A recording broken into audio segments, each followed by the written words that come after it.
Hello everyone, कैसे हैं आप लोग। आज हम लोग इलेक्ट्रोकेमिस्ट्री का लेक्चर नंबर 9 पढ़ रहे हैं। पीछे हम लोग 8 लेक्चर पढ़ चुके हैं। लास्ट क्लास में लेक्चर नंबर 8 में हम लोगों ने molar conductivity, equivalent conductivity, conductance, conductivity, resistivity, resistance क्या होते हैं, ये सब चीज़ें हमने पढ़ी थी। कुछ जनरल टर्म्स थे, ठीक है। तो आज हम लोग जो है स्टार्ट करेंगे इलेक्ट्रोकेमिस्ट्री का lecture number 9, relation between the molar conductivity and the equivalent conductivity. ठीक, तो इसको देखते हैं हम लोग। Molar conductivity and equivalent conductivity, relation between the molar conductivity and equivalent conductivity. क्या पढ़ाया था पीछे क्लास में हम लोगों ने। मोलर कंडक्टिविटी का मतलब क्या होता था, फार्मूला क्या था, कप्पा इंटू 1000 अपान यम अपान एम। अब इसकी वैल्यू क्या थी, कप्पा इंटू 1000 अपान एन था। ठीक, एन क्या होता है यहाँ पे, नॉर्मेलिटी, एम क्या होता है, मोलरिटी। यहाँ पे ये वैल्यू हो गई कैंसिल। आपके पास क्या आ गया आगे वैल्यू, एन अपान एम आ गया। एन क्या है, नॉर्मेलिटी, एम क्या है, मोलरिटी। एन क्या है, नॉर्मेलिटी, एम क्या है, मोलरिटी। ठीक है, तो नंबर ऑफ जो नॉर्मेलिटी क्या होती है, number of gram equivalent, number of gram equivalent upon volume in litre, upon volume किसमें है, इन लीटर में। और मोलरिटी क्या होती है, number of moles, number of moles upon volume in litre, volume in litre. ठीक, नॉर्मेलिटी की meaning क्या होगी, number of gram equivalent upon volume in litre. और मोलरिटी क्या होगा, number of moles upon volume in litre. तो यहाँ पे वॉल्यूम इन लीटर और वॉल्यूम इन लीटर कैंसिल हो गया। अब आपके पास क्या बचा, नंबर ऑफ ग्राम इक्विवेलेंट, और यहाँ पे बचा नंबर ऑफ मोल्स। तो नंबर ऑफ ग्राम इक्विवेलेंट क्या होता है, given the mass, given the mass upon equivalent mass, equivalent mass, given the mass upon the equivalent mass, given the mass upon equivalent mass. और number of moles क्या होता है,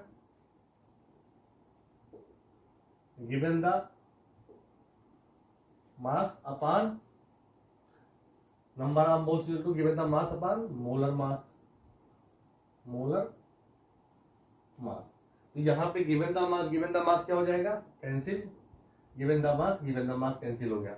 अब आपके पास क्या बचा, यहाँ पे molar mass upon equivalent mass, equivalent mass, molar mass upon equivalent mass. अब इक्विवेलेंट मास इक्वल टू क्या होता है, इक्विवेलेंट मास इक्वल टू होता है given mass upon x factor, upon x factor, already in the last class. ठीक, x factor. तो molar mass equal to यहाँ पे ये तो है ही आपके पास, यहाँ पे क्या हो जाएगा इसकी value, molar mass upon equivalent मास की वैल्यू क्या हो जाएगी, गिवन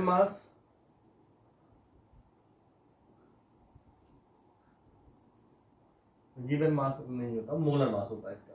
ठीक है, इक्विवेलेंट मास का क्या होता है, मोलर मास होता है, मोलर मास। तो यहां पे मोलर मास अपान क्या हो जाएगा,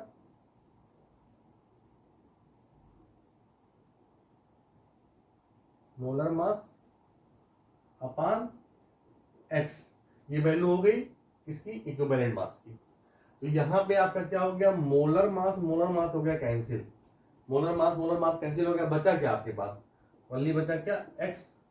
तो यहाँ पे देखेंगे क्या हो जाएगा कि molar conductivity upon equivalent conductivity equal to X, equal to किसके आ गया, एक्स के।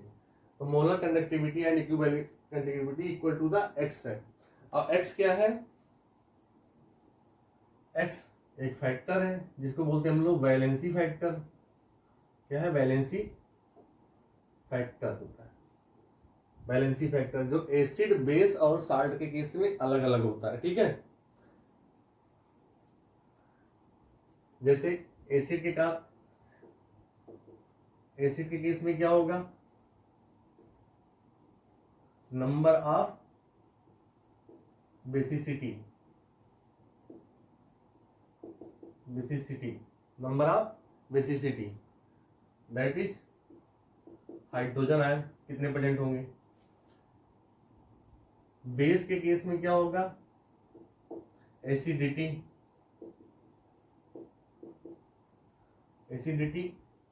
Number of hydroxyl ion, OH ion कितने होंगे। एसिडिटी बेस के केस में क्या होगा, एसिडिटी पे डिपेंड करता है नंबर ऑफ हाइड्रोक्सिल आयन। और अगर साल्ट होगा तो क्या हो जाएगा, टोटल नंबर ऑफ चार्ज,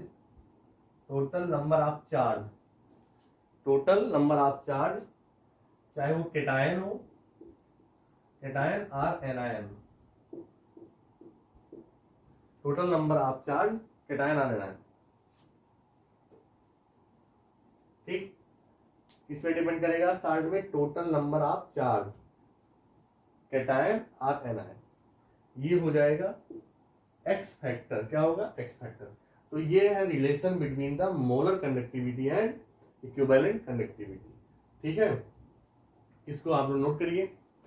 अब इसके बाद हम लोग measurement of conductivity by using experiment के थ्रू इसको पढ़ेंगे हम, ठीक है। पहले से नोट करिए। देखिए नेक्स्ट टॉपिक हमारा क्या है, measurement of conductivity, using experiment. Measurement of conductivity kappa, क्या होता है, कप्पा जो कंडक्टिविटी होती है कप्पा होता है, ठीक। तो कप्पा को हम कैसे निकालेंगे कंडक्टिविटी, किसके through, using experiment. We find resistance of all electrolyte, कोई भी इलेक्ट्रोलाइट हो, चाहे वो एसिड हो या बेस हो या सॉल्ट हो, ठीक। उसका हम लोग रेसिस्टेंस कैसे निकालेंगे, resistance 1/R, kappa equal to क्या होता है, kappa equal to 1/R into L/A होता है, ठीक।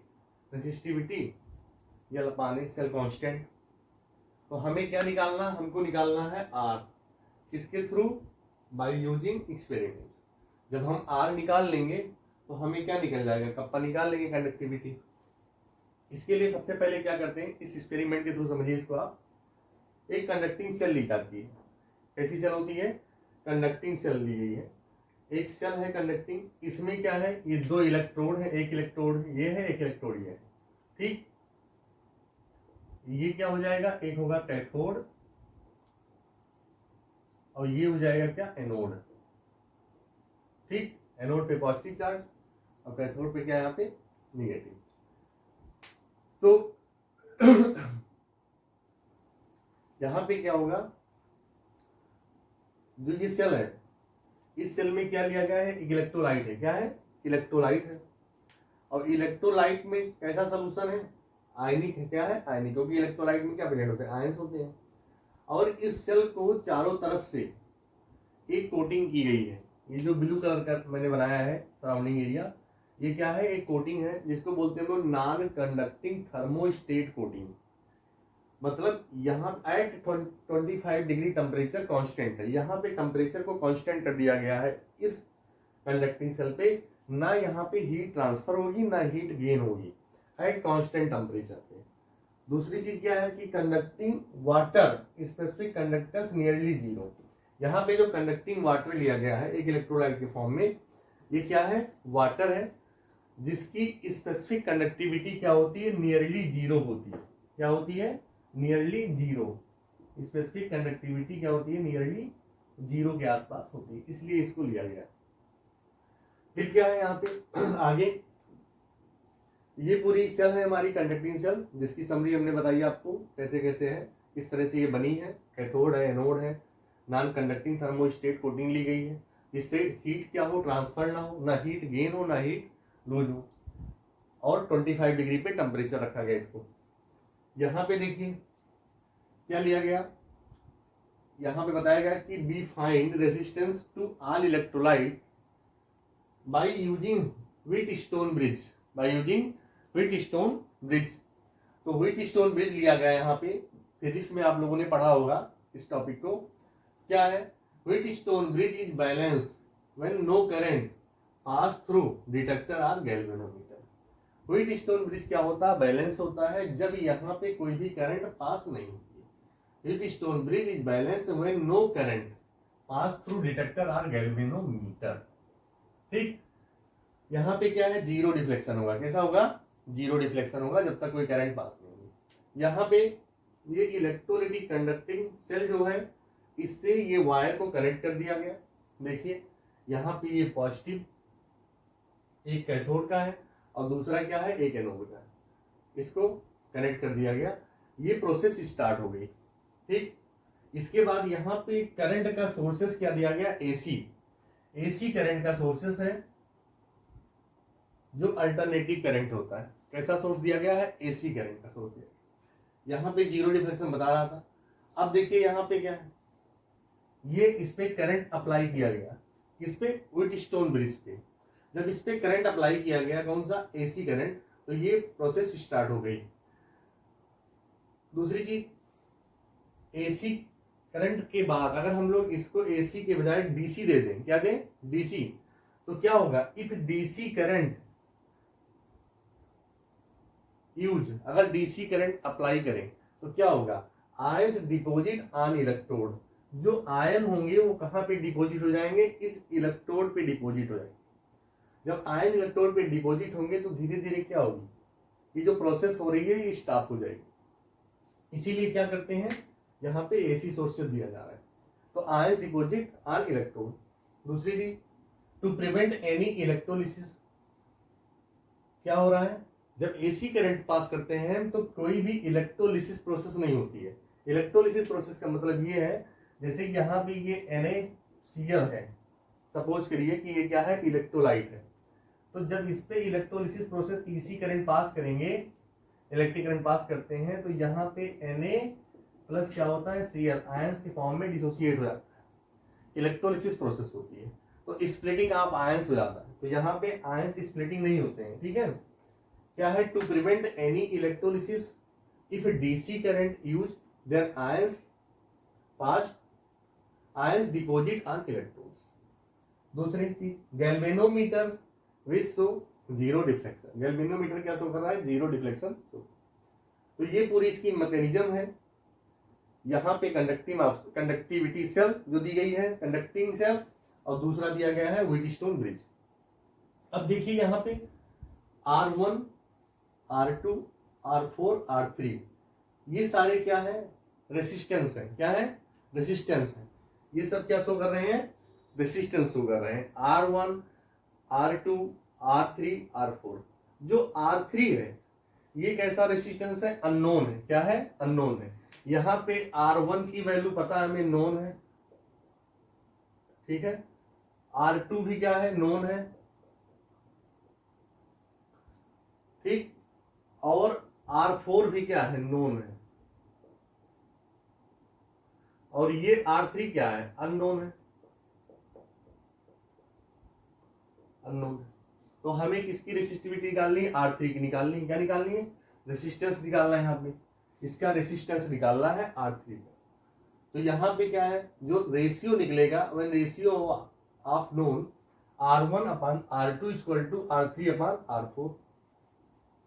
अच्छा, एक चीज ध्यान देना, यहाँ पे जो हमने यहाँ पे R3 लिया है वैल्यू, वो क्या है, अननोन रेसिस्टेंस है। क्या है, अननोन रेसिस्टेंस है। तो इसमें कोई जरूरी नहीं है, आप किसी को भी चेंज कर सकते हैं, इसको R1 भी रख सकते हैं, R2 भी रख सकते हैं, R4 भी रख सकते हैं। ये कोई हार्ड एंड रूल्स नहीं है कि हाँ इसी को आपको R3 अननोन रखना है। तो यहाँ पे देखिए इसका रेशियो क्या आया, R1/R2 इक्वल टू R3/R4। तो रेसिस्टेंस ऑफ सेल, R का रेसिस्टेंस पता है, नोन है, R2 का भी पता है, R3 का भी पता है, बाकी क्या है अननोन, क्या है R4। तो हाँ यहाँ पे अननोन R4 नहीं है, हाँ अननोन है R3, ये तो नोन है, ठीक। तो R3 क्या है, अननोन है।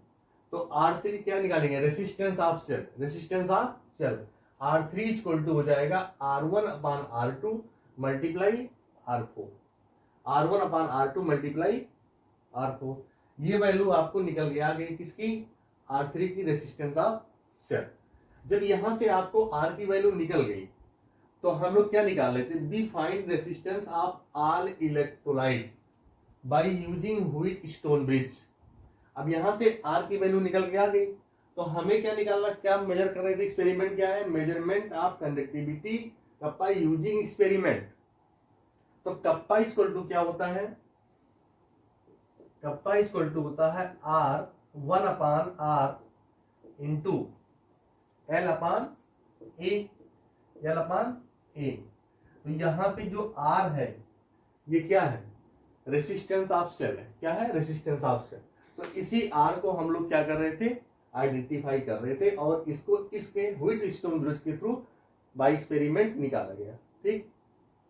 तो ये एक्सपेरिमेंट समझ में आया होगा वैसे आप लोग को, इसको पढ़िएगा और इसके नोट्स भी बनाइएगा, ठीक है।